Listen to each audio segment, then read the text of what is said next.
Ya, halo teman-teman semuanya, dari Sabang sampai Merauke. Hari ini seperti biasa teman-teman semuanya, kita akan memberikan kontra narasi ya. Jadi di beberapa waktu yang lalu ya ada salah seorang kreator dari negara tetangga. Makanya di sini saya ingin memberikan reaksi ataupun kontra narasi berkaitan dengan hal tersebut. Karena jika narasi seperti ini dibiarkan terus-menerus, ini akan merugikan negara kita, baik itu kecil ataupun besar. Yang jelas pasti akan merugikan negara kita. Ya, karena kita sebagai warga negara Indonesia, siapapun itu, wajib yang namanya membela. Ketika ada masyarakat kita, warga kita, yang dihina ataupun dijelekkan, kita wajib membelanya. Karena itu tugas kita sebagai warga negara Indonesia. Nah, kontennya yang diangkat oleh kreator negara tetangga kita, itu berkaitan dengan tenaga kerja Indonesia yang berada di Jepang. Itu dikatakan bahwasanya diduga ya masyarakat Jepang itu tidak menginginkan lagi untuk pekerja Indonesia karena diduga banyak negatifnya. Oleh karena itu, masyarakat Jepang itu menyarankan untuk pemerintah Jepang tidak merekrut tenaga kerja Indonesia. Wah, apakah benar ya guys ya seperti itu? Dan tentunya kreator dari negara tetangga kita ini menggunakan video-video dari kreator Indonesia. Yang tentunya kreator negara kita biasanya itu kan menggunakan video-video untuk mengkritik pemerintah, untuk mengkritik lembaga, dan itu tidak jarang ya buat video ataupun konten ya selalu melebih-lebihkan. Alhasil ya seperti ini, konten yang mengkritik lembaga ataupun pemerintahan kita itu dijadikan sebuah alat ya untuk menyerang negara kita, ya memberikan informasi berkaitan dengan negatif dari negara kita. Nah, tentunya sangat tidak adil ketika kita membicarakan ya tenaga kerja kita yang ada di Jepang, tapi menggunakan video dari Indonesia saja. Harus ada dong video ataupun sumber dari masyarakat Jepang ataupun negara Jepang. Dan tentunya itu akan adil dan tentunya itu bisa dipercaya. Nah, lalu apakah benar teman-teman? Apakah tenaga kerja kita yang bekerja di Jepang itu tidak baik-baik saja ataupun banyak masyarakat Jepang itu tidak menginginkan pekerja dari Indonesia? Nah, tentunya itu sangat tidak benar. Karena di beberapa waktu lalu, ada salah satu forum ya, dan di forum itu ada 100 manajer perusahaan yang merekomendasikan tenaga kerja dari Indonesia. 100 manajer perusahaan, men. Pasti ada alasan dong kenapa manajer-manajer dari perusahaan ini meminta untuk tenaga kerja Indonesia. Dan tentunya itu sudah diungkapkan oleh beberapa perusahaan dari Jepang dan juga masyarakat Indonesia yang berada di sana. Karena masyarakat Indonesia di sana itu juga mewawancarai ya beberapa masyarakat di sana, memberikan pertanyaan, kenapa perusahaan-perusahaan Jepang ini lebih suka tenaga kerja Indonesia? Dan mereka jawabannya hampir sama. Pertama, yang paling pertama ya, kelebihan tenaga kerja Indonesia dibandingkan tenaga kerja lain, baik itu dari Vietnam, baik itu dari Cina. Yang pertama itu penurut. Mereka bilang itu penurut. Jadi ketika ada atasan ataupun manajemen perusahaan memberikan SOP, memberikan aturan, mereka tidak banyak protes, yang mengerjakan saja. Beda banget dengan orang Vietnam. Dan informasinya dari beberapa sumber yang ada di Jepang ya, di beberapa video, itu orang Vietnam ya lebih suka membangkang ataupun membantah dibandingkan orang Indonesia. Selain itu juga diduga untuk pekerja Vietnam yang ada di sana itu banyak kejadian terjadi pencurian ya, seperti pencurian babi dan juga beberapa hewan ternak lainnya. Nah, kenapa tidak memilih pekerja Tiongkok dibandingkan Indonesia? Nah, informasinya ya, bahwasanya orang Jepang dan juga orang Tiongkok itu lebih mudah terprovokasi. Jadi lebih mudah bertengkar ya antara pekerja dari Cina ataupun Tiongkok dengan orang Jepang. Jadi opsi untuk orang Indonesia ataupun pekerja Indonesia itu mereka pilih. Selain itu untuk tenaga kerja Indonesia yang ada di Jepang, itu untuk bahasanya, pengucapannya itu lebih mendekati seperti orang Jepang ya. Itu mereka bilang ya. Nah, tentunya untuk masalah ini menjadi nilai plus untuk pekerja Indonesia yang bekerja di Jepang ya. Nah, selain itu untuk pekerja Indonesia yang berada di Jepang, itu sering banget ya kita lihat ya di TV. Bahkan disiarkan di TV Jepang mendapatkan penghargaan karena berhasil menyelamatkan orang. menyelamatkan orang yang terjatuh di sungai. Itu disiarkan oleh TV Jepang. Nah, ketika disiarkan oleh TV-TV di Jepang, ya, masyarakat Jepang ini melihat ya, bukan hanya masyarakatnya saja, perusahaan-perusahaan yang ada di sana melihat bagaimana tenaga kerja Indonesia, kepeduliannya terhadap lingkungan, kepeduliannya terhadap masyarakat. Ini dilihat. Makanya saat ini pekerja Indonesia ini lebih diutamakan dibandingkan dengan tenaga kerja lain. Nah, penasaran beritanya seperti apa? Langsung aja kita lihat videonya. Sebelum menonton video ini, jangan lupa klik dulu like, subscribe, dan klik tombol lonceng ya guys, agar kalian semuanya tahu informasi yang belum kalian tahu. Subscribe itu gratis guys, gratis. Oke, check it out. 川に落ちた女性を協力し合って救助したインドネシアの技能実習生5人に森山警察署から感謝状が贈られました。感謝状が贈られたのは、竜王町にあるダイハツ工業滋賀工場に勤務するインドネシアからの技能実習生ヌルファジュリ・アグスティアンさんら5人です。5人は仕事が休みだった先月14日の午後1時半ごろ、安市内の安川で釣りを楽しんでいたところ、付近の橋の上から60代の女性がおよそ15メートル下の川に落ちるのを目撃しました。5人のうち3人がすぐに水深1メートルほどの川に入り、残りの2人は周辺の人に事情を告げるため奔走。110番通報を依頼するなど、迅速な連携で女性を救助したということです。女性は腰の骨を折る重傷でしたが、命に別状はありませんでした。Perasaan saya yang pertama kaget, kemudian terus sontak saya langsung menolongnya gitu. Yang pertama saya merasa bahagia karena dia bisa terselamatkan juga dan merasa senang juga. Berbuat yang lebih baik lagi supaya kehidupan lebih berguna. Berusaha lebih baik lagi dari yang sebelumnya sendiri.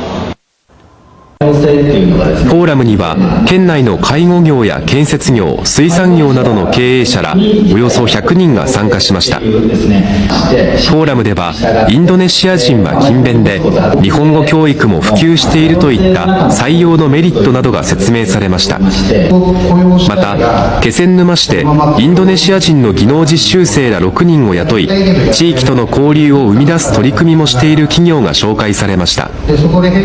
日本人とすごく馴染みやすいようなお国柄かなと。それからあと発語ですね。そういったところも非常に日本語に近いっていう、すごく有力な選択肢になっていくかなと思って期待してます。インドネシアってこれからすごい成長する国で、多分自国でお金稼げれるようになるのも時間の問題だと思うんですね。まず今のうちにこの多文化共生社会っていうのは作っておきたいなという思いはありましたね。現在県内で働くインドネシア人は1041人で、ベトナムやネパール、中国に続き4番目に多いということです。県は今年7月にインドネシア政府と人材の受け入れに関する覚書を交わしていて、今後も積極的な受け入れを進めたいとしています。町のため池で溺れていた男の子を救助したインドネシア人の男性3人に警察から感謝状が贈られました。感謝状が贈られたのはインドネシアから来日し米子市の野菜の卸売会社で働いているアディ・レイナルディさん、ナジル・ザナニさん、ローマディさんの3人です。 Nah, tapi konon kabarnya imigran dari Indonesia termasuk imigran yang OB ya, nurut, nggak macam-macam. Nah, kalau imigran dari Vietnam itu kadang-kadang mereka suka nakal ya, suka mencuri babi, mencuri ternak, mencuri apapun ya. Nah, kalau imigran dari Tiongkok itu suka berantem antar mereka. Tapi kalau Indonesia, orang Jepang tuh suka terima imigran dari Indonesia karena orang imigran dari Indonesia tuh kayaknya nurut gitu ya, OB, nggak macam-macam. Nah, itu kalau saya tanya-tanya orang Jepang yang tinggal di sini. Nah, terus kalau di sini pembayarannya kalau di daerah memang ada yang per jam. Per jam itu sekitar 930 yen, ya sekitar 100.000 per jam. Tapi rata-rata ada juga yang bayarnya per bulan. Nah, per bulan tuh rata-rata sekitar 18 juta per bulan. Kenapa perusahaan Jepang suka orang Indonesia? Nah, kita coba lihat pemasok tenaga kerja di Jepang itu paling banyak ya kalau nggak orang Vietnam, Filipina, Thailand ya orang Indonesia. Tapi kalau Vietnam udah kena blacklist beberapa perusahaan Jepang gara-gara masalah etika. Kalau Thailand, bahasa Jepangnya masih kurang banget. Kalau Filipina, kebanyakan mereka mau kerja di Eropa. Makanya itu Indonesia lagi naik daun nih demand-nya oleh perusahaan Jepang. Karena etika kita masih lebih bagus daripada orang Vietnam. Dan bahasa Jepang kita termasuk yang bisa mirip lah sama logat orang Jepang. Jadi jangan sampai bagi kalian yang udah ke Jepang malah bikin ngaco dan bikin negara kita jelek di mata Jepang ya. Kasian yang baru mau berangkat tuh. Menarik kan? Komen di bawah konten apa lagi yang kamu pengen aku bahas. Nah, ini kita didatangi sama polisi, ditanya-tanyain gitu.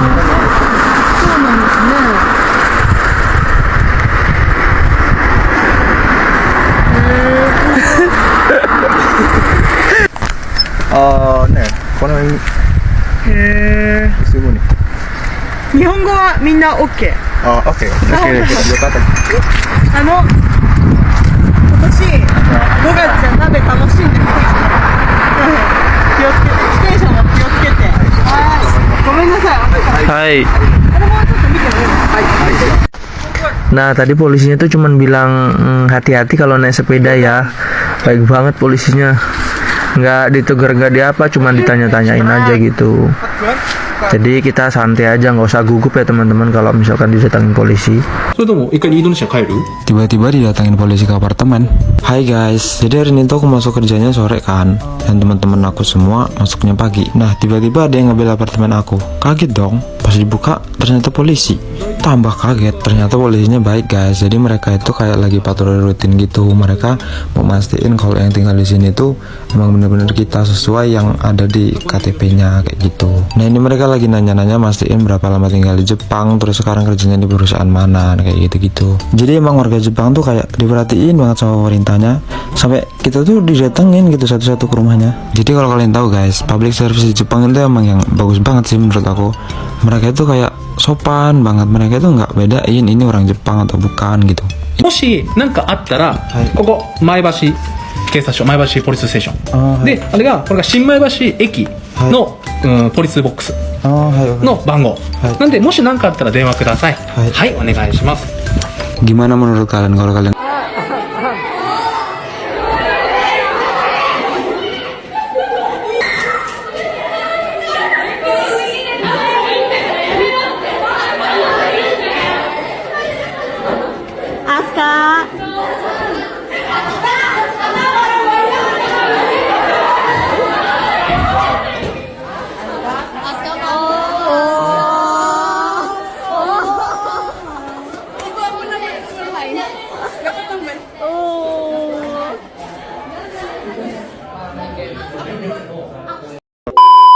Tentunya setelah kita menonton video tadi ya, kita bisa melihat ya bagaimana perbedaan antara tenaga kerja kita yang berada di Jepang dan juga tenaga kerja kita yang berada di negara tetangga. Sangat berbeda jauh lah tentunya ya. Apalagi ketika tenaga kerja kita yang bekerja di Jepang itu sama sekali tidak ada yang diintimidasi, diserang fisik ataupun mental, sama sekali tidak ada. Mereka tidak pernah yang namanya membedakan antara pekerja asing ataupun orang asli yang ada di sana. Dan mereka petugasnya sangat ramah terhadap tenaga kerja kita. Jadi sangat beda jauh. Selain itu, untuk di Jepang, kita bisa lihat ya, ternyata ya, faktanya, untuk manajer-manajer perusahaan yang ada di sana, sangat menyukai untuk tenaga kerja kita.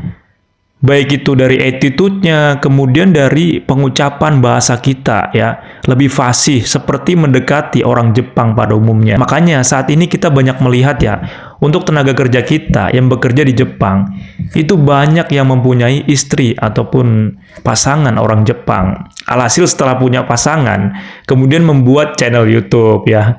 Itu banyak dari SMA yang ada di Jawa dan juga beberapa sekolah yang ada di kota-kota di Indonesia. Kalau ditanya saat ini, cita-citanya mau jadi apa? Pengen jadi TKI dan juga pergi ke Jepang. Karena sudah tahu nih di dalam pikirannya tuh seperti apa. Jadi pengen punya istri orang Jepang lah, seperti itu. Apalagi untuk cewek Jepang sendiri, kita bisa tahu ya, untuk cewek Jepang itu lebih ke arah penurut ya. Dan juga untuk agama sendiri di Jepang, itu sangat fleksibel ya. Jadi bisa mengikuti untuk yang si cowoknya. Seperti itu. Makanya saat ini banyak pernyataan dari beberapa netizen ya, yang cowok ya, yang mengatakan bahwasanya kita ini bukannya gak ganteng, tapi salah negara aja. Jadi kebanyakan dari netizen ya, yang cowok-cowok itu pengen banget bekerja ataupun menjadi tenaga kerja Indonesia ke Jepang. Makanya untuk tenaga kerja kita yang bekerja di Jepang itu kebanyakan masih umur-umur 20, 30. Ya, tentunya itu sangat tidak masalah. Yang penting harus tetap menjaga nama baik negara kita. Karena kita membawa nama baik negara kita. Ya. Jadi jangan sampai ketika kita bekerja di sana melakukan hal-hal yang tidak diinginkan. Tentunya itu pasti ada konsekuensinya. Baik itu kita mendapatkan punishment, hukuman, penjara di sana. Dan sudah pasti nama baik negara kita itu bakalan tercoreng. Gimana nih tanggapannya teman-teman? Jika ada yang pengen ditambahkan ataupun pertanyaan, teman-teman bisa tulis di kolom komentar. Tetap semangat, pantang menyerah, tetap dukung Indonesia. Jangan lupa komen, baku hantam, dan crot di kolom komentar. See you the next video. Bye-bye. Directed by Yulinuha Project.